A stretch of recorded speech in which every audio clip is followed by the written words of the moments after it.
On a frigid winter night in Bordeaux, the silence of the streets was broken only by the occasional hurried footsteps and the distant hum of the last metro trains. Matthew Lambert, a 35-year-old lawyer, walked briskly, his jacket tightly buttoned against the biting wind. He had stayed late at the office, working on a complicated case, and was now longing for the comfort of his apartment. As he approached the St. Catherine metro station, something caught his attention. A thin figure stood in the doorway, visibly trembling. Matthew hesitated for a moment, torn between his desire to go home and his growing concern. Approaching cautiously, he realized it was a woman, seemingly homeless, sleeping in a worn sleeping bag. "Excuse me, ma'am," Matthew said softly. "Are you okay?" The woman moved and lifted her head. Her deep blue eyes met Matthew's, expressing a mix of fear and resignation. "I'm fine, thank you," she replied hoarsely, clearly trying to hide her shivering. Matthew felt a wave of compassion.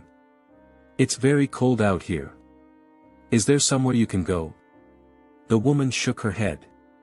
"The shelters are all full this time of year."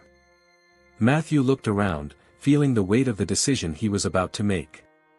He knew he couldn't leave her there, exposed to the freezing cold.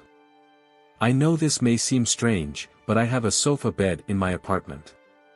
If you want, you can stay there tonight. At least until you warm up and get some rest." The woman stared at him, surprised and wary. "Why would you do that for a stranger?" Matthew shrugged, a small smile on his lips. "Because no one should spend the night in the cold. My name is Matthew, by the way." After a moment of hesitation, the woman nodded. "Sophie," she introduced herself, still cautious. Matthew helped Sophie to her feet carefully, noticing how light and fragile she was. Together, they walked the few streets separating them from Matthew's apartment, the silence between them punctuated only by the sound of their footsteps and the occasional jingling of keys in Matthew's pocket. When they entered the small but cozy apartment, Sophie paused in the doorway, visibly uncomfortable. "Are you sure I'm not bothering you?" she asked, her voice barely above a whisper. Matthew shook his head, smiling gently. "Not at all. Come on, I'll show you where you can sleep and give you some clean towels. A hot bath will do you good." While Sophie took her bath, Matthew prepared the sofa bed and laid out some clean clothes that belonged to his sister, who occasionally stayed in his apartment. He also put some water on to boil, thinking a hot tea would be welcome. When Sophie emerged from the bathroom, she looked like a different person. Clean and warm, her delicate features became more evident, though still marked by fatigue.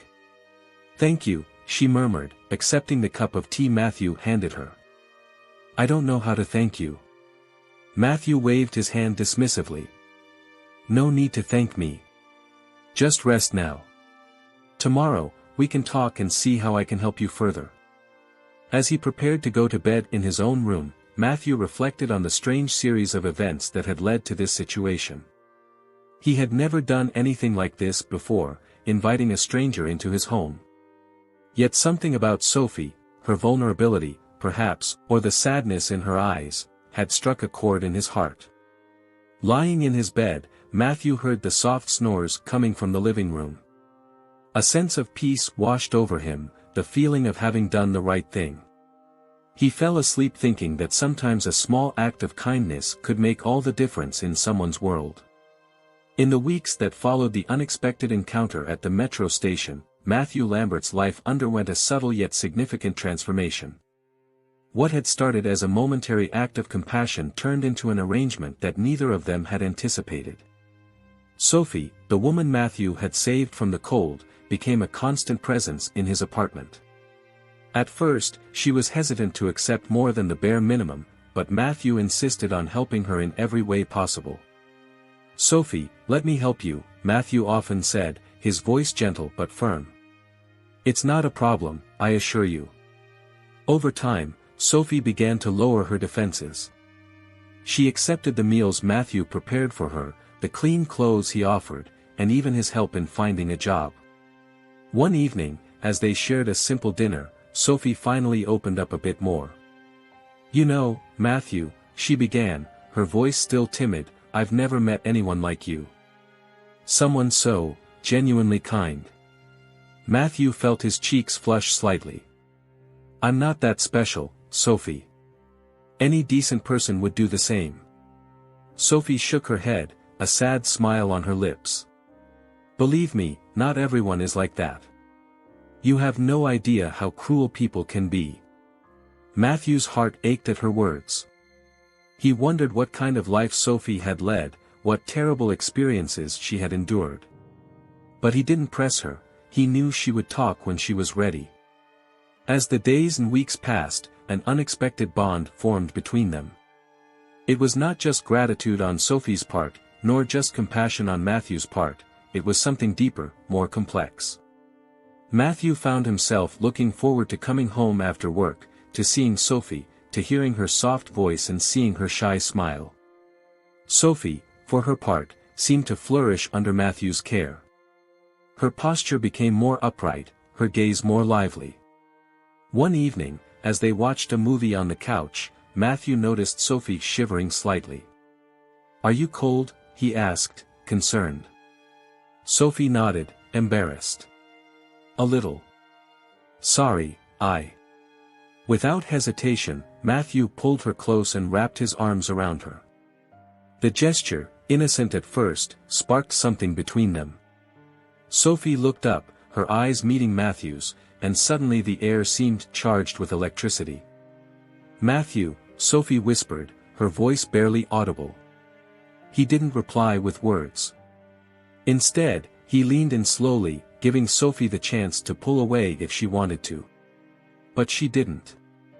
Their lips met in a gentle kiss, hesitant at first but soon growing more intense, filled with emotion and pent-up desire. When they finally parted, both were breathless, looking at each other with a mix of surprise and joy. I didn't plan for this, Matthew stammered, still stunned. Sophie smiled, a genuine smile that lit up her entire face. Neither did I. But I'm glad it happened. From that moment on, their relationship changed. What had been a friendship laced with gratitude turned into something deeper, more intimate. They shared not only the physical space of the apartment but also their hearts, their fears, and their dreams. Matthew discovered in Sophie a gentle and resilient soul, someone who had faced unimaginable adversity yet retained a spark of hope. Sophie, in turn, found in Matthew not just a savior but a partner, someone who saw her for who she truly was. Matthew's lonely nights were replaced by moments of intimacy and affection. Sophie's nightmares, which had tormented her during the first few nights, were gradually replaced by more peaceful dreams, soothed by the sense of security in Matthew's arms. However, despite the happiness they found in each other, a shadow loomed over their relationship. Sophie still had secrets, parts of her past she didn't share. Sometimes, Matthew would catch her gazing out the window with a distant expression, lost in thoughts she didn't dare voice. But for now, they focused on what they had, an unexpected love, born from compassion and nurtured by mutual understanding. The future was uncertain, but the present was too precious to waste on worries. The morning started like any other for Matthew Lambert. He woke to the soft sound of his alarm and instinctively reached out to the side, hoping to find the comforting warmth of Sophie's body. But the space beside him was empty and cold. "Sophie," he called, his voice still thick with sleep. There was no response. Matthew got up, a slight unease settling in his chest. He searched the apartment, calling Sophie's name in each room, but was met with only silence. In the kitchen, there was no sign of Sophie preparing breakfast as she usually did. In the living room, the book she had been reading was still in the same place as the night before. It was then that Matthew noticed Sophie's small suitcase, which always sat in the corner of the room, was missing. His heart raced. He ran to the closet and flung it open. The few clothes he had bought for her were gone. "No, no, no," Matthew muttered, the reality of the situation beginning to sink in. He frantically searched the apartment for a note, an explanation for Sophie's sudden disappearance. But he found nothing. It was as if she had vanished overnight, taking with her all traces of her existence. Matthew sank onto the couch, stunned. The same couch where, just weeks ago, Sophie and he had shared their first kiss. Now it felt cold and empty without her. The following days were marked by Matthew's anxiety and confusion. He called every hospital in the city, fearing something terrible had happened to her. He visited homeless shelters, thinking Sophie might have returned to the streets for some reason. He even went to the police station to report her missing, but was told that as an adult, Sophie had the right to come and go as she pleased. "Mr. Lambert," the police officer said sympathetically, "I understand your concern, but there's no evidence of a crime here. Maybe she just decided to move on." But Matthew couldn't accept that. Not after everything they had shared, the bond they had formed. Something must have happened, he told himself. Sophie wouldn't have left like that, without a word, without an explanation. Over the weeks, Matthew swung between despair and hope. Sometimes, he convinced himself that Sophie would return any moment with a perfectly reasonable explanation for her absence.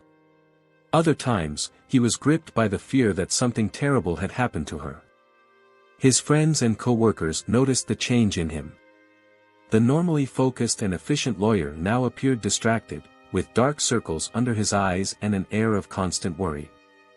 3 weeks after Sophie's disappearance, his friend Pierre said, "Matthew, you have to move on. She might have had her reasons for leaving. You can't hold on to a ghost." But to Matthew, Sophie wasn't a ghost. She was real as the void she had left in his life. Every corner of the apartment reminded him of memories, the lingering scent of her perfume, the cup she always used for breakfast, the unfinished book on the nightstand.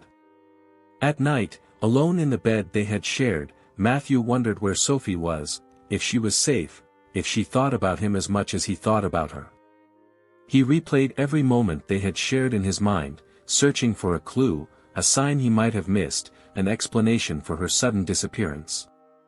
But no matter how much he relived those memories, he found no answers. Only questions, doubts, and anguish. 3 weeks passed with no word or hint of Sophie's whereabouts. To the outside world, life went on as usual. But for Matthew Lambert, time had stopped the moment he woke up to find Sophie gone. He continued to live, to work, to breathe. But part of him remained frozen in that instant, waiting, yearning for answers that seemed increasingly distant. Saturday dawned like any other Saturday for Matthew Lambert. After weeks of fruitless searches for Sophie, he had settled into a melancholic routine, his weekend mornings no longer filled with her warm presence but with the emptiness of her absence. Engulfed in a restless sleep, Matthew was suddenly jolted awake by a deafening noise. At first, in his semi-conscious state, he couldn't identify the source of the sound.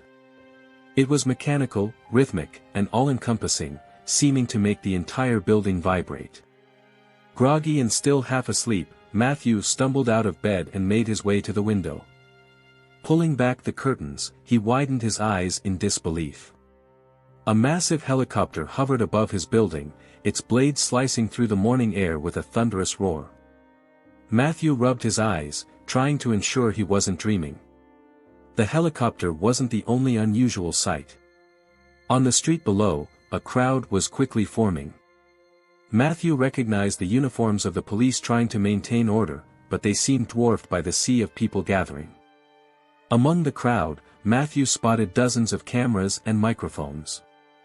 Journalists from local news stations, and even some national ones he recognized, were strategically positioned, their anxious faces turned skyward as if expecting something, or someone, to descend from the helicopter at any moment. Matthew's usually quiet neighborhood had transformed into a chaotic scene. Neighbors hurried out of their homes, some still in pajamas, looking in astonishment at the spectacle unfolding. Cars halted in the middle of the street, drivers abandoning their vehicles to join the swelling crowd. Matthew quickly dressed, his heart pounding. Something extraordinary was happening, and for some reason, it was happening at his building. As he raced down the stairs, his mind raced with possibilities. Had a crime been committed? Was a celebrity moving into the neighborhood? Or could it be? No, he didn't dare hope. When he reached the building's entrance, Matthew was immediately engulfed by the crowd. Elbows jostled him from all sides, excited voices overlapped, creating a cacophony of anticipation and speculation. "Excuse me, excuse me," Matthew shouted, trying to make his way through. "I live here, what's going on?" A nearby journalist turned to him, eyes gleaming at the prospect of a potential source of information. "You live in this building? Do you know anything about the heiress?" "The heiress? What heiress?" Matthew asked, bewildered. Before the journalist could respond, a ripple ran through the crowd. All heads turned skyward again. The helicopter was descending, landing on the rooftop of a nearby building. The anticipation was palpable. Matthew could feel the crowd's energy, electrified by the imminence of something grand. Cameras were raised, microphones pointed, everyone waited. Suddenly, a collective gasp of surprise echoed through the street. Matthew stretched, trying to see over the heads in front of him. That's when he saw her. Descending the steps of the building where the helicopter had landed was a figure Matthew knew all too well. Her hair was different, more polished and glossy.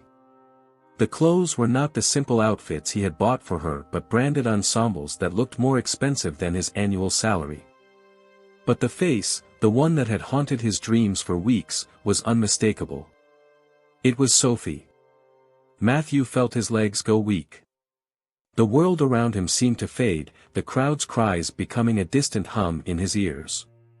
He saw only her, walking with a confidence he had never seen before, surrounded by security agents in suits and dark glasses.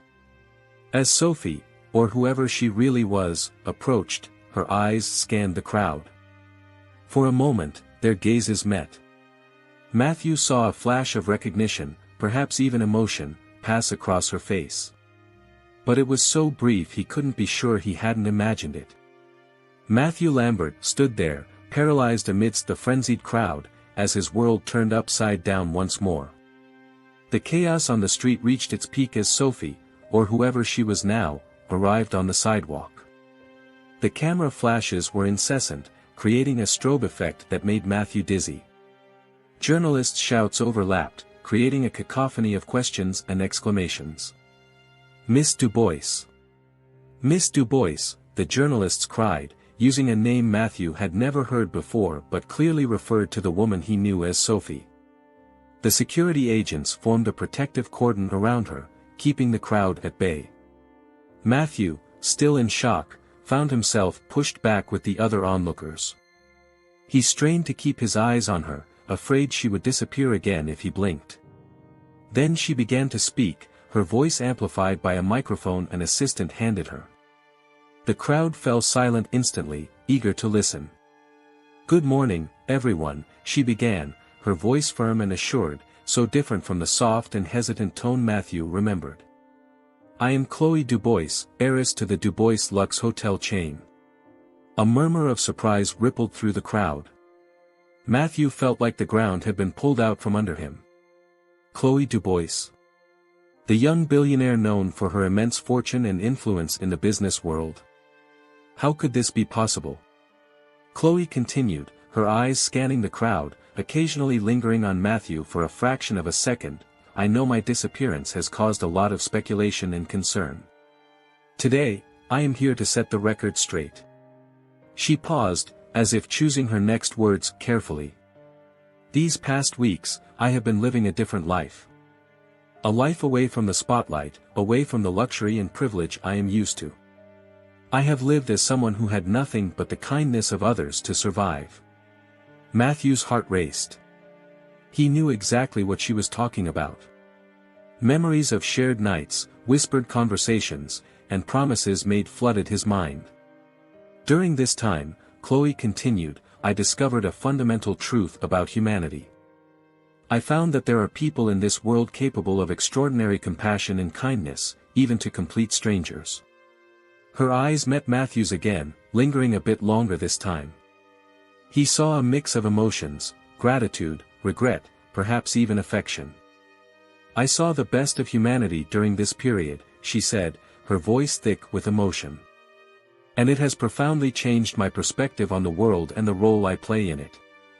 The crowd was mesmerized, hanging on her every word. Journalists scribbled furiously on their notepads, cameras buzzed, capturing every expression, every gesture. I know my actions may seem eccentric or even irresponsible to some, Chloe continued. But I needed to understand, truly understand, what it is like to live without the safety net my fortune has always provided. I needed to know if someone could see me, accept me, and even love me for who I am, not for what I have. Matthew felt a lump form in his throat. Every word she spoke was like a knife in his heart, a painful mix of revelation and betrayal. What I learned during this time will forever change how I conduct my business and philanthropy, Chloe said, her tone more determined. I pledge to use my resources not only to make a profit but to improve the lives of those who need it most. She paused, her eyes meeting Matthew's once more in the crowd. For a moment, it seemed she was about to speak directly to him, but she turned back to the cameras. I want to thank everyone who showed me concern during my absence. And I especially want to thank those who, without knowing who I was, showed me the true meaning of compassion and humanity.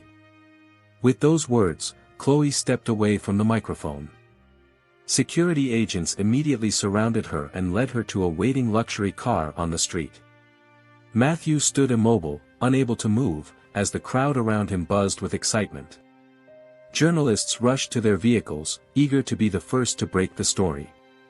Spectators chatted animatedly, trying to process what they had just witnessed. But for Matthew, the world had shrunk to one thought: the woman he loved, the woman he had searched for desperately, never existed. Sophie was an illusion, a character created by Chloe Dubois. And now, as suddenly as she had entered his life, she was gone, leaving Matthew with nothing but unanswered questions and a broken heart. The chaos following Chloe Dubois's revelation lasted for hours. Journalists swarmed around Matthew's building, desperate to learn more about the man who had hosted the disguised billionaire. Neighbors whispered, pointed, their voices a constant murmur of speculation and gossip. Matthew, still reeling from the morning's events, had retreated to his apartment. Sitting on his couch, the very one where he and Sophie had shared so many moments, he tried to process everything that had happened. It was in the midst of this mental turmoil that the doorbell rang. Matthew hesitated, fearing another nosy journalist. But when he looked through the peephole, his heart skipped a beat. Standing on the other side of the door was Chloe Dubois. With trembling hands, he opened the door. Chloe quickly stepped inside, followed by two security agents who remained outside. "Matthew," she said softly, her voice a mix of relief and apprehension. "Can we talk?" He nodded silently, unable to find his words. They sat down, the air between them thick with unresolved tension. "I know you must have 1,000 questions," Chloe began, her hands fidgeting in her lap. "And you deserve answers. All of them." Matthew finally found his voice. "Why," was all he could manage, a single word laden with pain and confusion. Chloe took a deep breath before answering. "My entire life, Matthew, I have been defined by my wealth. People have approached me for what I could offer, not for who I am. I wanted, no, I needed, to know if someone could love me for who I truly am, without the burden of the Dubois name and all it represents." She paused, her eyes welling with unshed tears. "I never intended to fall in love. That wasn't part of the experiment. But then, you came along." Matthew felt his heart ache. So it was all an experiment. Our moments together, our conversations, our feelings. "No," Chloe exclaimed, leaning forward. "The experiment was supposed to be impersonal, scientific. But what happened between us was real, Matthew. Every moment, every emotion. I fell in love with you, truly. But you lied to me," Matthew said, his voice trembling. "You created an entire person, an entire life. Chloe nodded sadly. I know. And I deeply regret deceiving you. But Sophie wasn't a complete lie. She was a part of me I had never let the world see. The vulnerable part, the part that longed for a genuine connection. She reached out hesitantly, lightly touching Matthew's hand. You were the only one, Matthew. The only one who showed true compassion, who cared for me without expecting anything in return. You loved me when you thought I had nothing to offer but myself. Matthew looked at their joined hands, a whirlwind of emotions coursing through him. The anger at the deception, the hurt of the betrayal, but also, surprisingly, a lingering love for the woman sitting across from him. What happens now? He finally asked, his voice barely a whisper.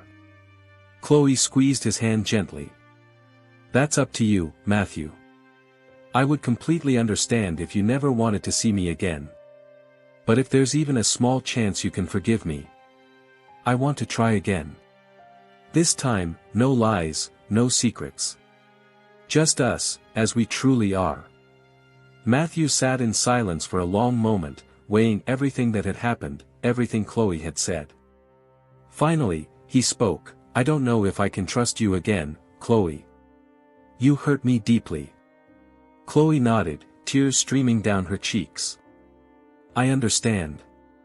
But I also can't deny the feelings I have for you. Whether you're Sophie or Chloe, the woman I fell in love with is still there, somewhere. A glimmer of hope shone in Chloe's eyes.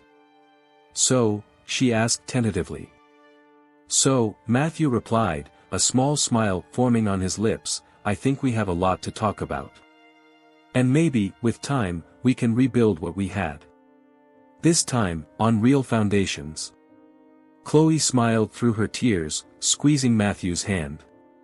That's all I could hope for. Thank you, Matthew.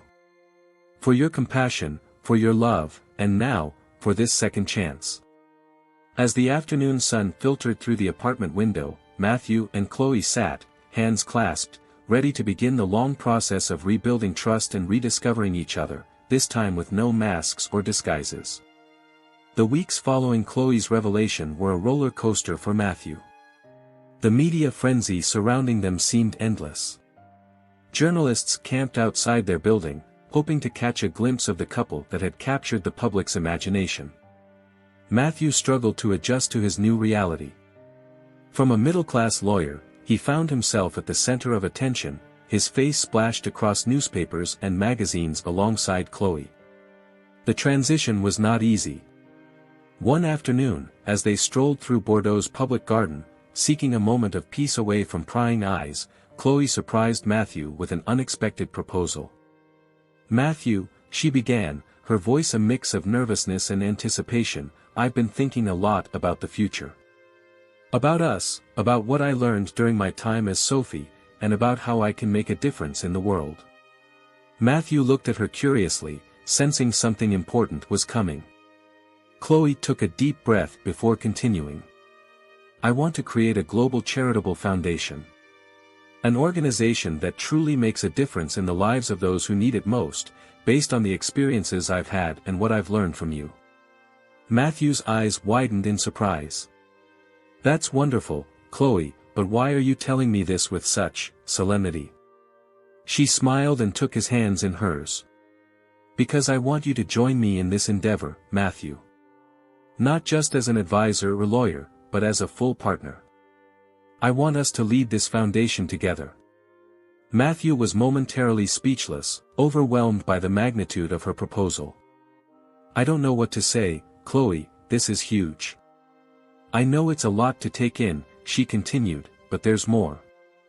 Matthew, these past weeks have shown me that what I feel for you is real and deep. You met me at my most vulnerable and loved me despite everything. And now, knowing the whole truth about me, you're still here. She paused, her eyes shining with emotion. What I'm trying to say is, Matthew Lambert, would you not only agree to lead this foundation with me but also become my husband? The world seemed to stop for a moment. Matthew looked at Chloe, seeing in her not just the sophisticated billionaire but also the vulnerable woman he had known as Sophie. He saw the love in her eyes, the hope, the fear of rejection. "Chloe," he finally replied, his voice thick with emotion, "what you're offering me is more than I could have ever dreamed of. A chance to make a difference in the world, to use my skills to help others. And most importantly, a life with the woman I love, in all her forms." He paused, a smile forming on his lips. "My answer is yes. Yes to the foundation, yes to marriage, yes to a life together." Chloe's face lit up with joy. She threw her arms around Matthew, tears of happiness streaming down her cheeks. "Oh, Matthew. You make me the happiest woman in the world." As they kissed, oblivious to the curious glances of passers-by, Matthew reflected on the incredible journey that had brought them to this point. From a chance encounter on a cold night to a marriage proposal and a shared mission to change the world. In the days that followed, the announcement of their engagement and their new charitable foundation made headlines. The public was fascinated by the improbable love story between the billionaire heiress and the kind-hearted lawyer. Matthew and Chloe threw themselves into the wedding and foundation planning. They spent hours discussing strategies, planning initiatives, and dreaming about the impact they could have. In the evenings, lying together, they often reflected on the winding path that had brought them together. One evening, Matthew asked if she regretted starting everything like an experiment. "Starting all this as an experiment?" Chloe smiled, caressing his cheek. "How could I regret something that brought you to me? Yes, it started unconventionally, but look where we are now. About to be married, ready to make a difference in the world, together." Matthew pulled her closer, grateful for every moment, every challenge that had led them here. "Together," he echoed softly. "I can't imagine a better future." As they fell asleep in each other's arms, Matthew and Chloe knew that whatever challenges the future held, they would face them united, their love forged in extraordinary circumstances but now stronger and truer than ever.